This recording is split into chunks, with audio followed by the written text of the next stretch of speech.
Okay, what Austin is doing here is mixing up our finished plaster.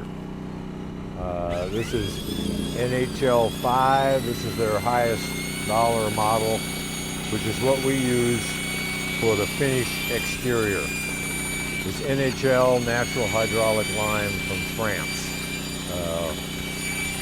It sets up underwater. It's naturally hydraulic. That's what's so magical about it. Austin's mixing up our mix here, which is simply 1 part NHL and 2 parts fine sand. You can also use marmalina, marble dust, to keep it whiter if you want that. You can color the plaster in 2 different ways. You can try to mix the color in with each mix. The trick to that is you have to get exactly the same quantity of each ingredient in every time, or you'll have a quilt for a finish, and you don't want that. The other way to do it is to put it on white and then do a color wash on it.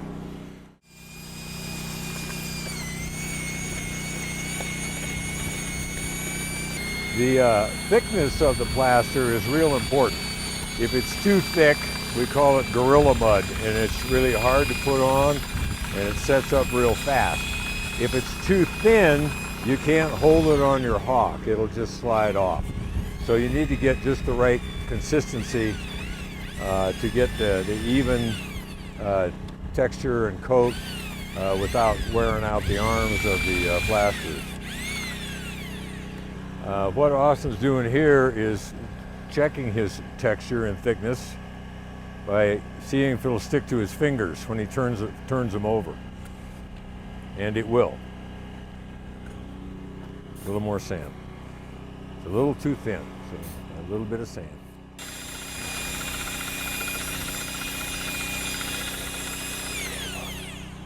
Here's the simple test, is just get a little of it, turn your hand over it, and it held. Okay, we want it to be sticky, and we are.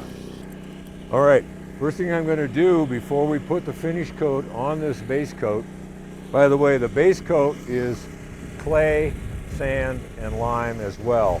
And then we scratch it to give it some tooth so that we get some physical bond as well as the chemical bond between the 2 courses. You never put plaster on a dry surface. So we're going to wet the wall. What we do when we're going to put a finish coat on is we soak the wall the day before. We soak it. We get it soaking wet. And then the day of the plaster, we mist. We keep it damp, okay? And it's important for the plasters to not put the finish coat on a bone dry base coat. We want that moisture in there. The secret to lime and its strength and its ability is partly due to the fact that it's a very slow cure, unlike Portland cement. This is a slow cure. What slows the cure is the moisture in the material, and then we mist after we put it on, and we cover it for a few days and mist it so that the lime gets a real slow cure. Any masonry product is stronger the slower it cures. That's true for cement too, but it's particularly true for lime. So Austin's going to demonstrate the application here. You start at the top and you start at the left side, top left. The reason, that's if you're right-handed, is what you're trying to do is pull your new stuff into a damp surface.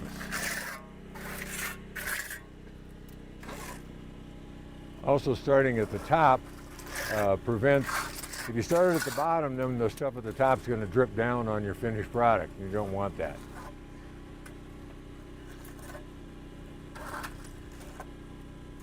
And leave that brick. Yeah.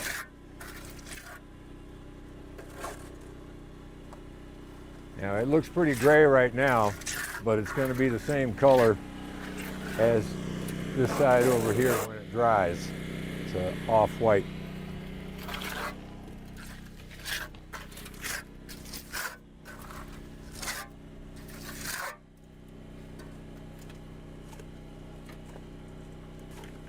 You can see that Austin's got this at just the right viscosity. He's able to hold it on his hawk and hold it on his trowel without it sliding off, which it would do if it was too wet.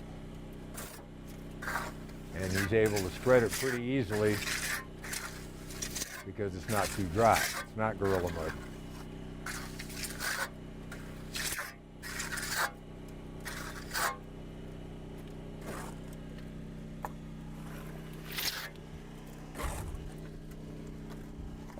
On a longer wall, we have a real short wall here on Babs. On a longer wall, what you can run into is getting a cold joint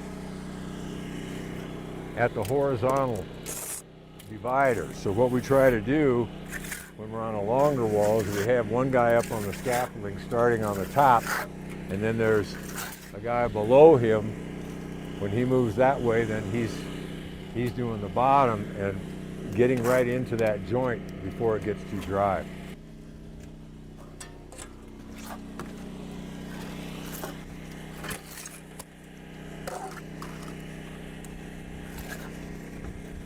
Plastering's all about timing, and today for this particular shoot we have basically the worst conditions you can have. We have direct sun on the wall and wind, so that's something you try to avoid. When you're going around the building, you work the west side in the morning and the east side in the afternoon, so you're not in the sun.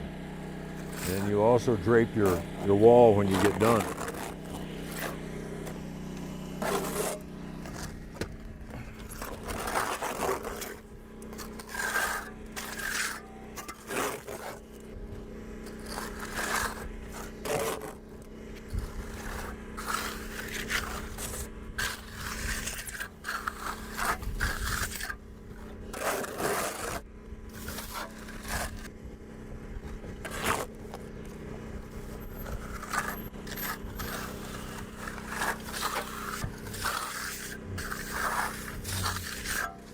What I tell guys when they're first starting to plaster is you're not putting the plaster on the wall, you're putting the plaster in the wall. You have to lean on this. You can't just take it too easy. You gotta press it in. Okay, you'll notice when Austin's doing those corners, if you come straight around the corner with the trowel, you'll pull the mud off. So you can see he's going up and down, and that keeps it rolled. We always roll our corners unless there's some particular need to have a 90 degree, and there's three reasons for that really. One, we think it looks better because you've got a rounded corner, more in the Adobe style. Number two, the very sharp right angle corners with plaster are something that can break off once they get hit. If you've rounded it, then you don't have chips later. And then the third reason would be it's easier to do the rounded corners than it is to make a square corner. We're going to go back over this as soon as we get this on here, and typically if it was a big wall we'd have a third guy coming behind us to do the texture, whatever texture you want on here. The easiest texture is a sponge finish using this incredibly technical high-dollar tool right here. Get it damp, and then when you go over the plaster, it easily erases all the dents and divots and what have you, and helps bring the finish coat together. Okay, so there's what you get after you sponge it, right there.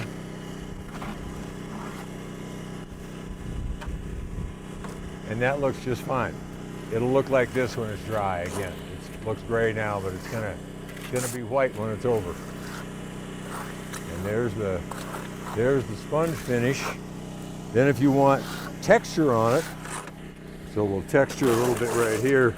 You just get a little thin thing on your trowel like that. If you're going to texture, it's important or preferable to have one guy doing the texturing, because no two guys do it the same. So there should be one guy in charge of texture.